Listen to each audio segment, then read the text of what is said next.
Oke, selamat malam semuanya.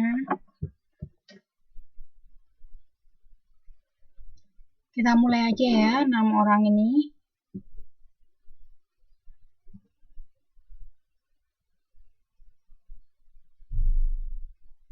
Untuk malam ini agenda kita adalah persiapan UTS.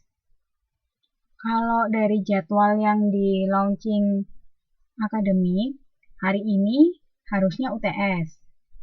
Tanggal 9 Maret.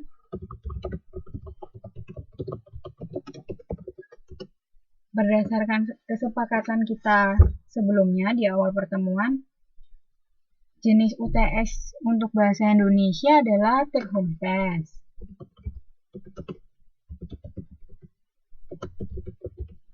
Jadi, saya akan upload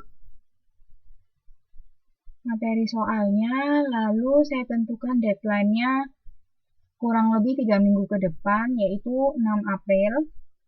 Itu dikumpulkan lewat email saya. Jadi, untuk kerjain UTS, saya kasih waktu 3 minggu.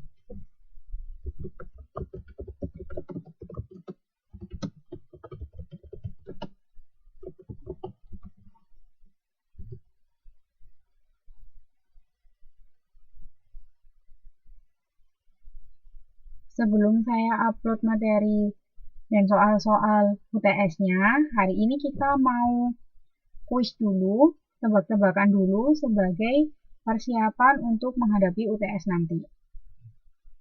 Halo Mbak Sri Haryanti, nomor NIS-nya berapa ya?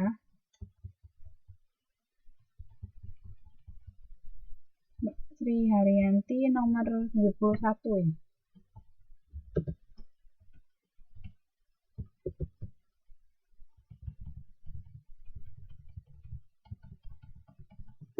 Oke, jadi agendanya tadi itu selama 90 menit ke depan kita akan, oh iya nggak apa-apa, selama 90 menit ke depan kita akan review materi dari kemarin-kemarin, terus coba ngerjain soal juga sebagai persiapan UTS.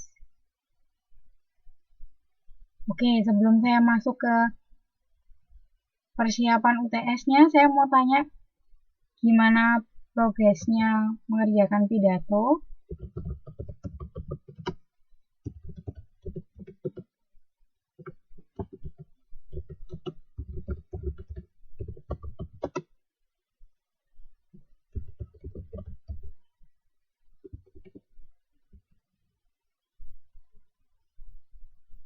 Sudah sampai mana prosesnya? Jadi masih nulis naskah kah? Atau sudah direkam tapi belum dikirim? Atau bagaimana nih prosesnya? Kalau dari Mbak Waryanti prosesnya gimana nih? Atau siapa nih yang mau cerita tentang proses pembuatan pidatonya sudah sampai sejauh mana? Sudah direkam tapi belum dikirim untuk Mbak Novi. Oke. Kalau Mbak Jasmine saya tinggal bikin video. Oke.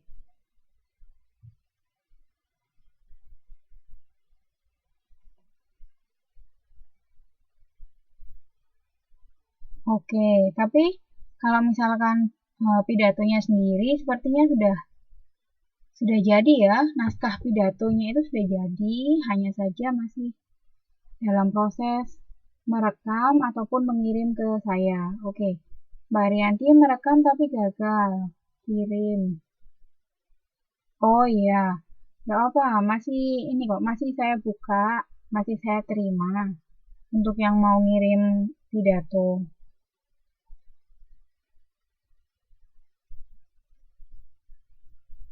Oh, nggak apa-apa kalau ada kakek-kakeknya, nggak apa-apa.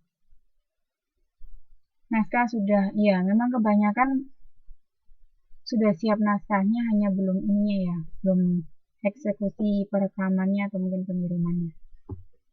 Oke, sambil nunggu yang lain kita mulai aja ya.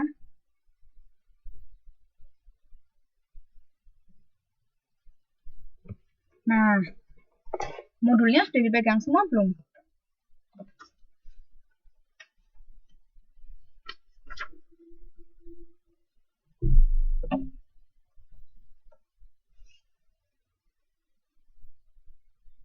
Seperti yang saya janjikan, malam ini yang akan kita lakukan adalah drill materi, mereview materi, pokoknya apapun untuk persiapan UTS nanti. Itu kelihatan nggak ya layarnya? Layar terlihat.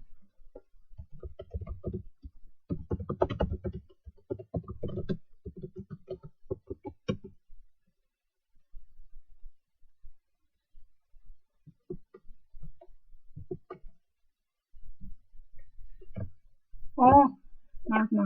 Itu ada di halaman 63. Nah, halaman 63 nomor 1 dan 2. Coba dibaca dulu. Persoalannya adalah pikiran utama paragraf tersebut terdapat dalam kalimat yang mana? Nah, kalimat keberapa? Kalimat pertama, kedua, ketiga, atau keempat, kelima? Penanaman padi di lahan sawah dapat dilakukan dengan langsung dan pindah bibit. Cara sebar ini dilakukan karena keterbatasan tenaga. Cara serba langsung banyak dilakukan di Malaysia dan Thailand. Kelebihan sebar langsung yaitu penanaman lebih cepat dan tanaman padi tidak mengalami stres seperti pindah bibit. Kelemahannya yaitu pembersihan gulma agak sukar karena jarak tanaman tidak teratur. Nah, kira-kira ada di kalimat yang keberapa tuh?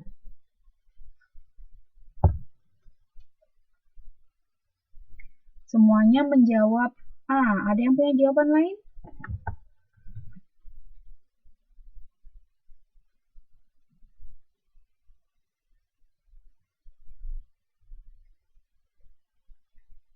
Semua jawab A.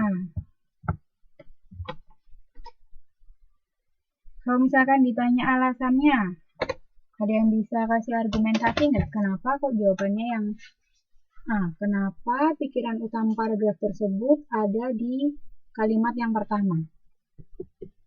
Oke, Mbak Tiramaya nomor 65. Sambil saya absen juga ya. Ya, nggak apa-apa. Langsung aja dibuka halaman 63. Lalu Mbak Sutini nomor 61. Oke, hari ini kan kita mau review materi dan mencoba mengerjakan soal. Ya, dibuka halaman 63. Coba dikerjakan yang nomor 1, kebanyakan jawabannya A. Oke, yang betul jawabannya adalah A. Jadi, dalam cuplikan paragraf ini, pikiran utamanya memang berada di kalimat pertama. Jadi, di kalimat pertama,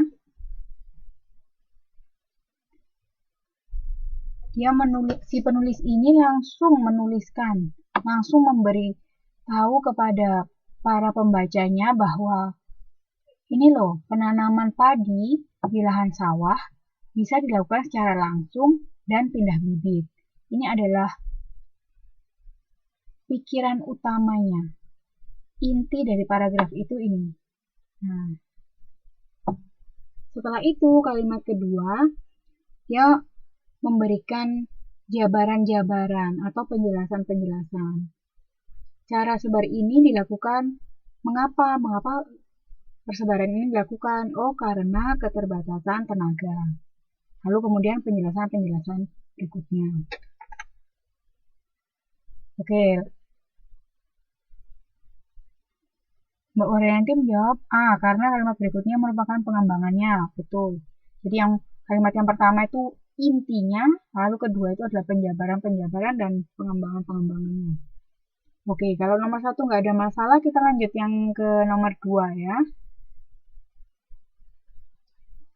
Yang nomor 2 ini pertanyaannya masih sama, seputar menanyakan ide pokok paragraf. Jadi coba tuh, peningkatan usaha pekarangan dapat dilakukan dua macam cara.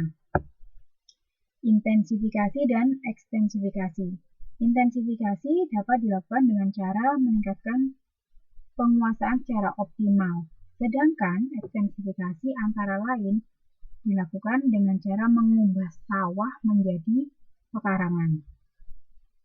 Jadi apa nih kira-kira ide pokok paragraf tersebut? A, B, C, D, atau E?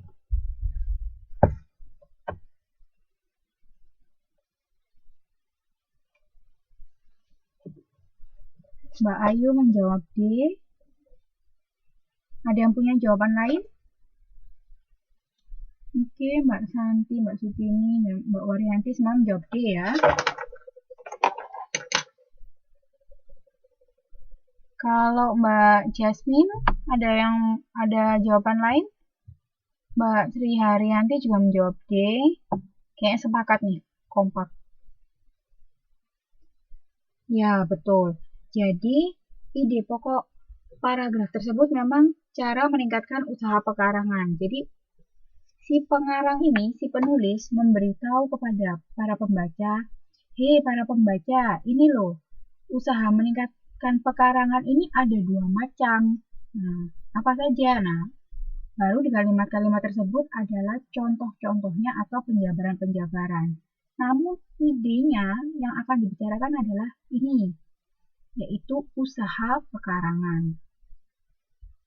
Sepertinya tidak ada kesulitan ya kalau masalah menilik atau menganalisa yang mana yang merupakan pikiran utama atau merupakan ide pokok, tidak ada masalah lah ya. Mungkin latihannya memang harus sering membaca. Kita lanjut ya.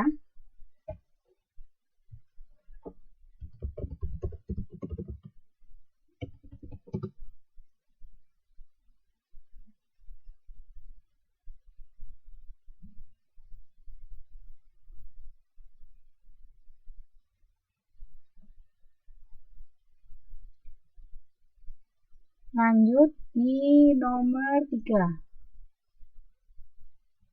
Halo, tes. Suaranya terdengar?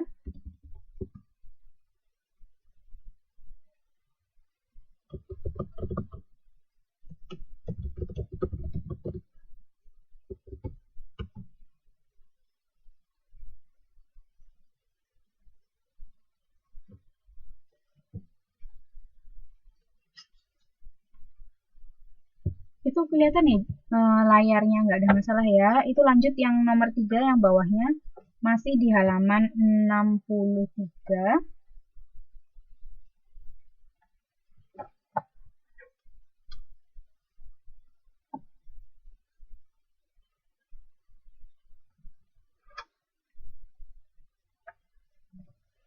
Paragraf yang seluruh kalimatnya mengungkapkan gagasan utama disebut D. Oke, kebanyakan menjawab D ya.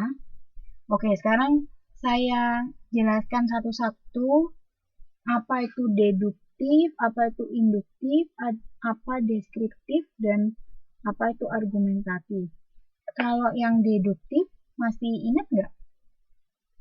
Masih ingat apa itu paragraf deduktif?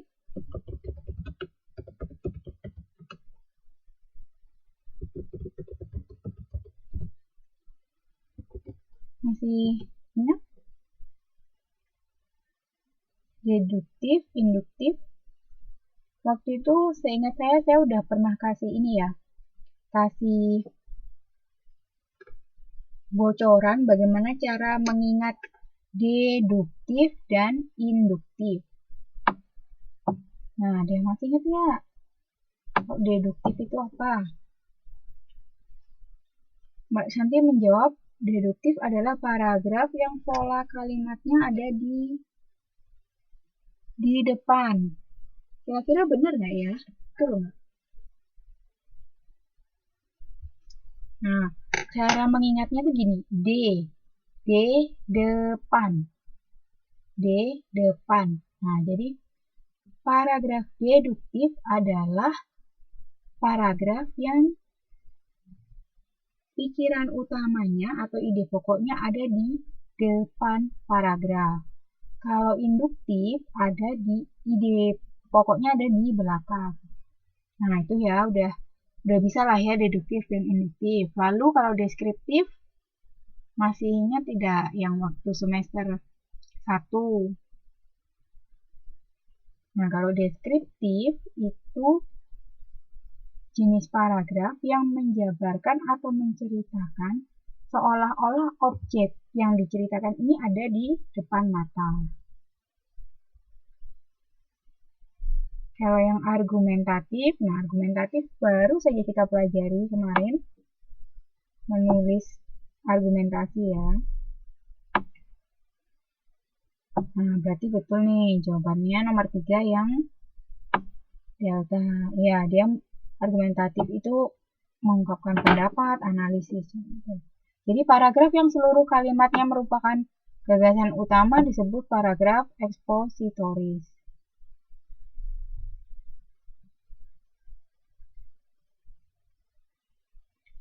Dari pilihan-pilihannya ini dan nomor 3 ini masih ada yang kebingungan nggak? Nomor 3. Nomor 3 masih ada yang bingung?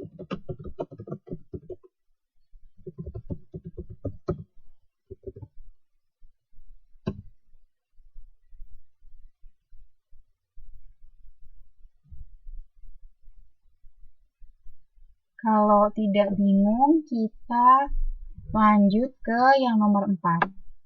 Nah, nomor 4 ini apa ya? Masih ada yang ingat nggak? Jadi nomor 4 itu merupakan cara-cara atau metode-metode untuk merangkum isi teks buku. Jadi ingat kan yang ada 3 metode merangkum isi teks buku. Yang pertama SQ3R. SQ3R atau point. POINT. Atau ada juga yang ketiga PQRST.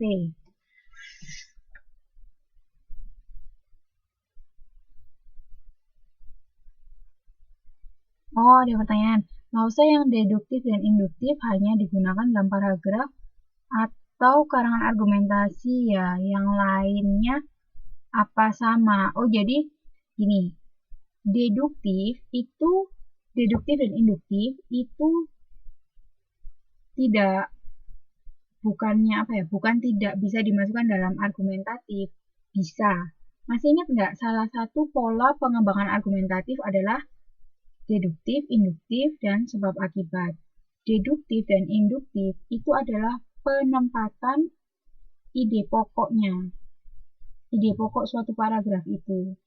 Jadi boleh misalkan karangan argumentasi, namun cara menulisnya itu deduktif. Bisa. Jadi kalimat pokoknya itu ditaruh di depan. Ataupun karangan argumentatif, tapi cara penulisannya induktif. Jadi kalimat pokoknya ditaruh di belakang. Ya, bisa diambil salah satu, bisa digabungkan juga.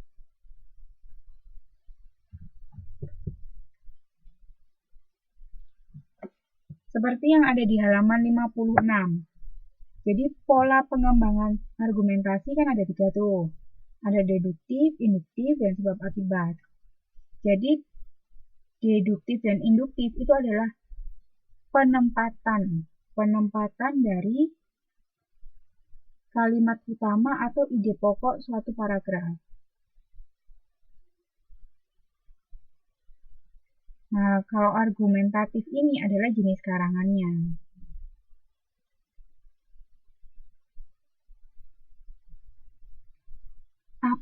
Dan karangan deskripsi apa juga bisa? Karangan.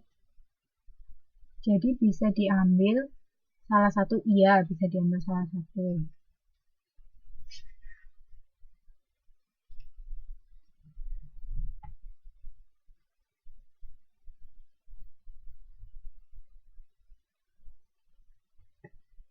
Dan karangan deskripsi apa juga bisa dipakai deduktif atau induktif? Oh ya, bisa digabungkan, bisa.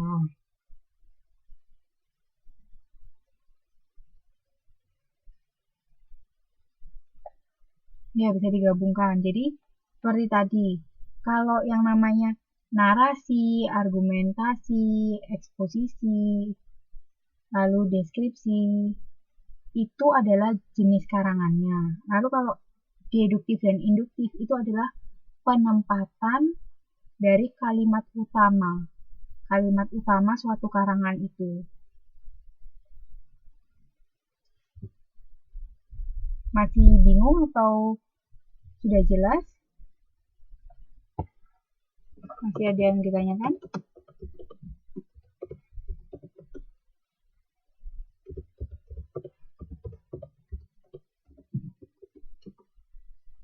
Oke, berarti nomor 3 clear ya. Oke, lanjut yang nomor 4 tadi udah ada yang jawab ya. Nomor 4 kebanyakan menjawab A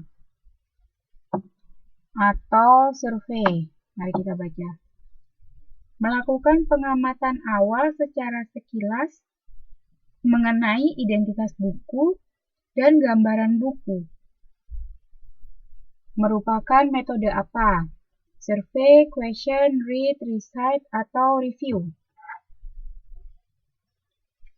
Kalau yang masih bingung, coba dibaca lagi yang cara-cara merangkum isi teks buku. Ada di halaman 52, 53, sampai 54. Oke, semuanya menjawab A. Yakin nih?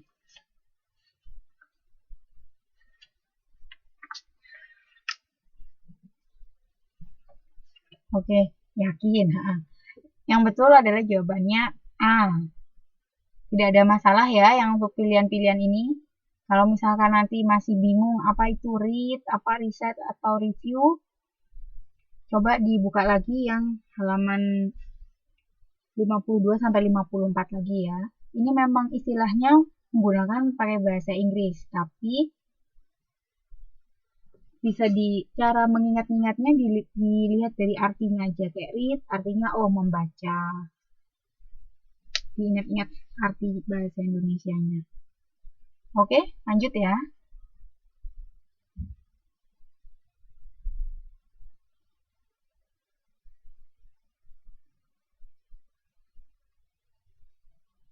Kalau ini kelihatan nggak ya?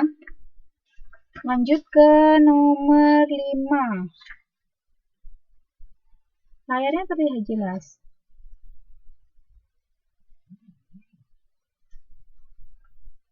Ada di halaman 64.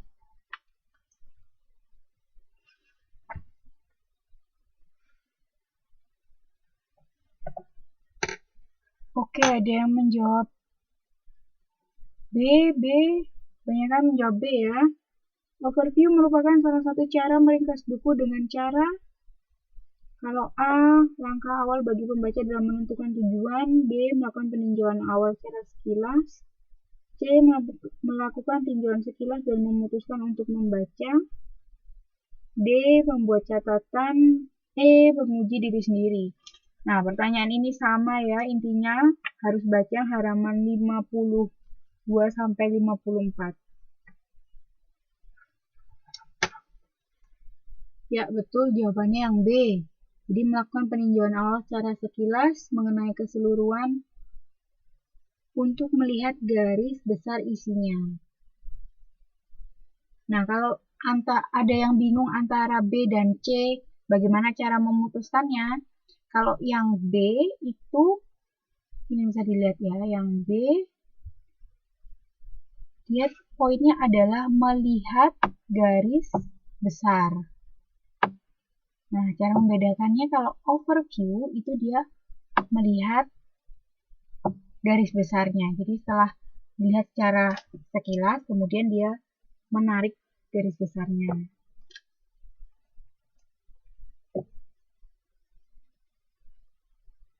Masih ada yang bingung?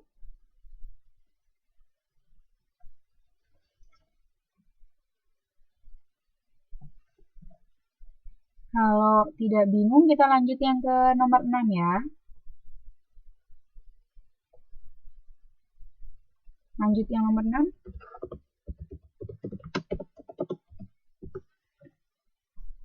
Untuk membuktikan sesuatu kebenaran paparan dalam paragraf argumentatif, maka perlu dilakukan upaya-upaya sebagai berikut. Kecuali melakukan pengamatan, analisis, penelitian, sintesis, atau uraian. Masih ingat ya paragraf argumentasi kemarin?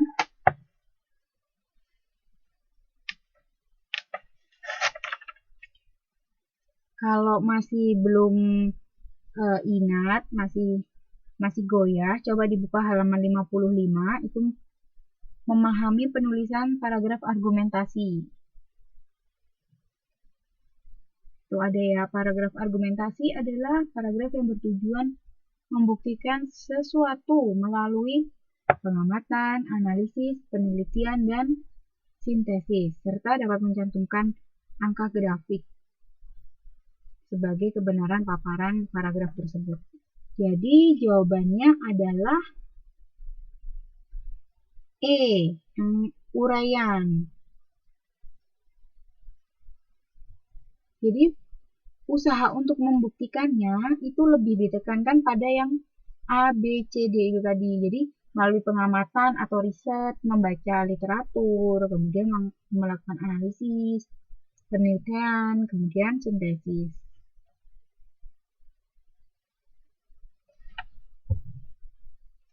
Oke, wah sebentar. Saya sambil absen dulu ya. Yang belum absen, sebentar. Mbak Julia nomor NIS-nya 48, lalu Mbak Dian nomor 57 ya. Mbak Dian nomor 57.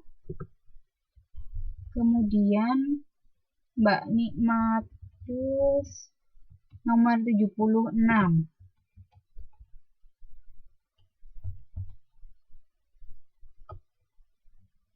Oke, yuk lanjut yang baru datang kita ini ya. Malam ini kita review materi sekaligus persiapan untuk UTS nanti.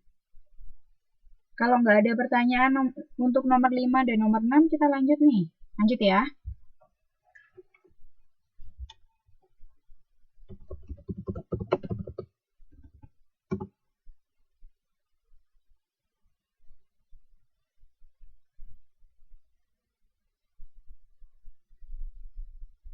Nah, sekarang kita main-main sebentar. Di sini yang di samping kiri adalah pertanyaannya, yang di samping kanan itu adalah pilihannya. Nah, tapi kenapa kok pilihannya ada 9? Jangan bingung, karena memang saya mau kasih option yang banyak nih. Jadi saya tulis pilihannya ada 9, ada summarize, meringkas, induktif, citra audio, metode extemporer, citra kinesik, overview, argumentasi, metode memoriter, dan citra visual. 9 istilah ini pasti sudah tidak asing lagi untuk kalian, karena memang semester ini beberapa minggu kemarin kita sudah belajar semua istilah-istilah ini.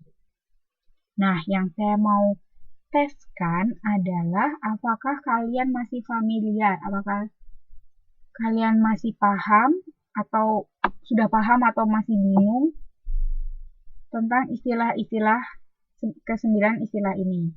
Nah, yang di sebelah kiri ini soalnya, yang di sebelah kanan ini pilihannya. Nanti salah satu jenis soal dalam UTS kalian juga ada yang seperti ini. Oh iya, nggak apa-apa. Lanjut lagi aja kalau laptopnya mati. Nah, jadi ini salah satu jenis UTS kalian nanti ada yang seperti ini. Jadi saya tulis di sini soal-soalnya, pilihan-pilihannya kalian bisa lihat dari sini. Ini jenis cara baru, sebenarnya sama saja seperti multiple choice, hanya ini memberi biar tidak bosan aja. Oke, Coba ya, kita kerjakan satu-satu. Pola pengembangan paragraf yang letak kalimat utamanya terletak pada akhir paragraf. Yang ini nomor 1, kira-kira jawabannya apa ya?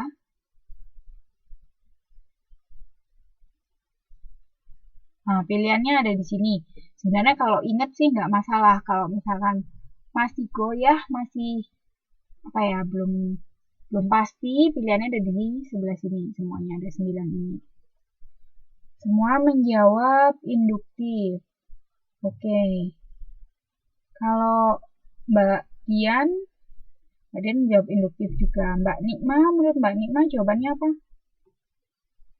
Mbak Nikma saya kasih kontrol writingnya ke Mbak Nikma. Jadi Mbak Nikma bisa bikin garis.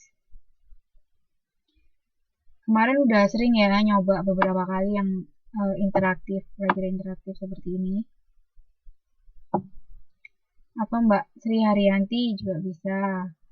Saya kasih writing kontrolnya. Oke, yang nomor 1 pertanyaannya emang gampang sekali ya, mudah sekali. Ya, betul. Kebanyakan jawabannya adalah yang nomor 1, induktif. Oke, lanjut. Yang nomor 2, metode berpidato dengan hanya menulis pokok-pokok pikiran adalah, oke, pertanyaan nomor 2. Oke, Mbak Santi menjawab extemporer, Mbak Dian juga. Ada yang punya jawaban lain?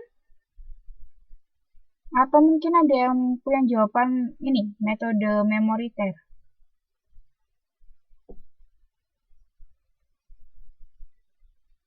Semua menjawab ini ya, extemporer ya. Mbak Jasmine Ki kalau misalkan mau coba jawab, mau coba bikin garis di situ bisa. Mbak Tiramaya juga bisa.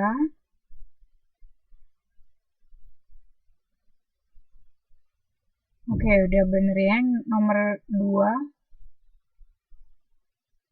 Iya, Mbak Waryanti. Mbak Waryanti kalau misalkan mau bikin garis bisa kok. Writing kontrolnya udah saya kasihkan ke Mbak Waryanti. Oke, kita lanjut ya yang ke nomor 3. Pencitraan puisi yang berhubungan dengan indera penglihatan. Nah loh, yang mana ya? Mbak Waryanti kalau mau jawab langsung di boardnya langsung dibikin garis bisa kok. Pencitraan puisi yang berhubungan dengan indera penglihatan. Apa ya?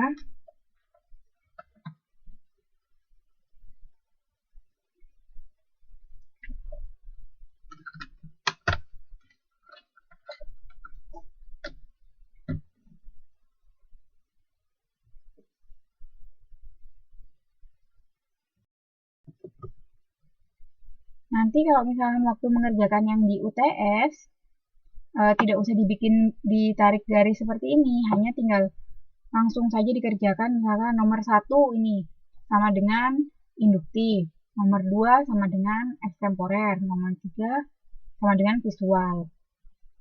Nah, ini pilihan-pilihannya. Cuman kalau misalkan di kelas interaktif, kalian bisa main-main tarik garis. Oke? Nah, kalau yang ini nih, soal keempat, melakukan peninjauan awal secara sekilas mengenai isi buku tersebut. Overview. Ada yang punya jawaban lain?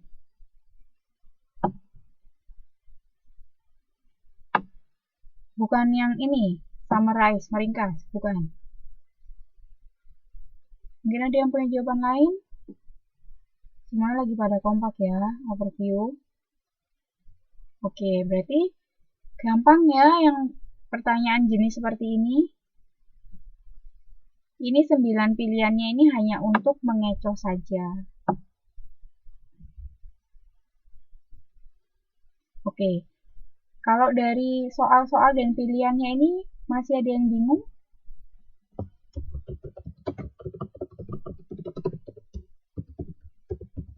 Atau ada yang masih ditanyakan?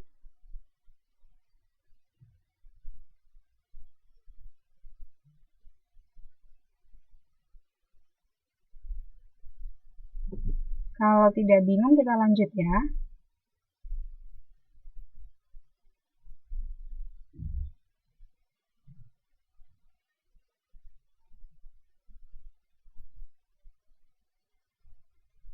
Mohon dijelaskan ekstemporan dan kinesik. Kalau ekstemporan yang ini, yang metode ekstemporan ini. Metode ekstemporan itu adalah salah satu jenis membacakan pidato. Kalau masih bingung, coba dibuka halaman 97 dan 98. Jadi metode ekstempora adalah metode berpidato dengan cara hanya menulis pokok-pokok pikiran yang akan disampaikan. Hanya outline-nya saja. Tapi nanti pada waktu pembacaan pidatonya bisa fleksibel, bisa ada improvisasi. Nah, seperti misalkan bawa kertas kecil, terus tulisannya misalkan gini, pembukaan, koma, menyapa para audiens, misalkan gitu. Nah, nanti waktu pidato, pembukaannya itu bisa sangat fleksibel, misalkan salam dulu, lalu selamat malam teman-teman, bagaimana kabarnya? Nah, misalkan menanyakan kabar, atau tadi waktu kesini kehujanan atau tidak? Nah, seperti itu. Sangat fleksibel, padahal kan kita tidak akan merencanakan akan ada hujan, tapi itu tergantung kondisinya. Waktu di outline-nya, waktu dicontekan naskahnya kita hanya menulis pembukaan, kan, menyapa pendengar, menyapa para tamu hadirin, membaca salam. Nah, hanya outline-nya saja. Pengeksekusiannya pada hari H-nya itu bisa fleksibel dan ada improvisasi. Nah, kalau yang ini, yang kinesik, masih pada ingat nggak kinesik itu apa? Citra kinesik ini adalah salah satu jenis citraan dalam puisi. Kalau masih pada lupa, coba dibuka halaman 57. Itu ada memahami citraan dalam puisi. Ada visual, audio, kinesik, penciuman, pengucapan, rabaan. Nah, kinesik itu adalah di mana gaya bahasa atau puisi itu menggambarkan seolah dapat bergerak. Jadi puisi itu menggambarkan bahwa objeknya ini bisa bergerak.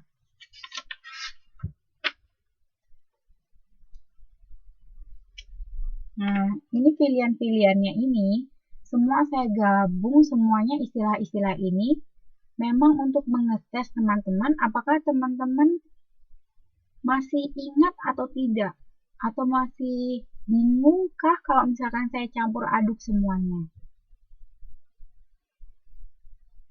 Nah, seperti ini kayak summarize, ada induktif, ada citra audio.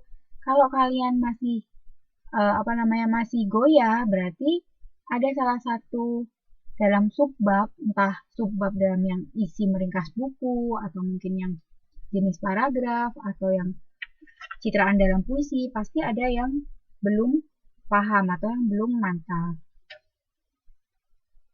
Nggak apa-apa, nanti kan diulang lagi, di review lagi. Ya, jadi tujuannya saya kenapa kok semua pilihannya ini saya gabung 9-9-nya jadi satu ini,